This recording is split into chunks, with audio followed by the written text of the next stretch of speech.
भारत के महान सम्राटों में चंद्रगुप्त मौर्य का नाम बहुत आदर से लिया जाता है। वे मौर्य वंश के संस्थापक थे और उन्होंने एक छोटे से जीवन से उठकर विशाल साम्राज्य की नींव रखी। उनका जन्म लगभग 340 ईसा पूर्व माना जाता है। बचपन में ही उनका जीवन संघर्षों से भरा रहा, लेकिन उनके भीतर नेतृत्व और साहस की अद्भुत शक्ति थी। कहा जाता है कि चंद्रगुप्त की प्रतिभा को सबसे पहले आचार्य चाणक्य कौटिल्य ने पहचाना। चाणक्य उस समय तक्षशिला के महान विद्वान थे। उन्होंने चंद्रगुप्त को शिक्षा दी, राजनीति, युद्ध कला, अर्थशास्त्र और शासन के नियम सिखाए।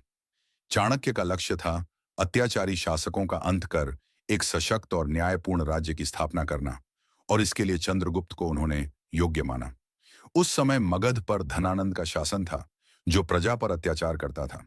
चंद्रगुप्त और चाणक्य ने मिलकर धनानंद को हटाने की योजना बनाई।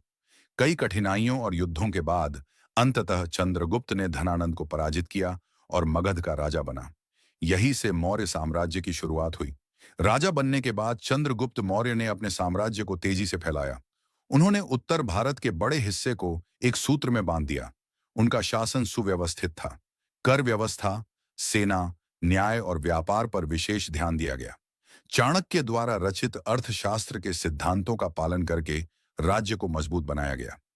चंद्रगुप्त मौर्य ने विदेशी आक्रमणकारी सेल्यूकस निकेटर को भी पराजित किया, जो सिकंदर महान का सेनापति था। इस विजय के बाद भारत की सीमाएं और सुरक्षित हो गईं। सेल्यूकस ने संधि कर अपनी पुत्री का विवाह चंद्रगुप्त से किया और कई क्षेत्र मौर्य साम्राज्य को दे दिए। जीवन के अंतिम समय में चंद्रगुप्त मौर्य ने राजपाट अपने पुत्र बिंदुसार को सौंप दिया। इसके बाद वे जैन मुनि भद्रबाहु के साथ दक्षिण भारत चले गए और जैन धर्म अपना लिया।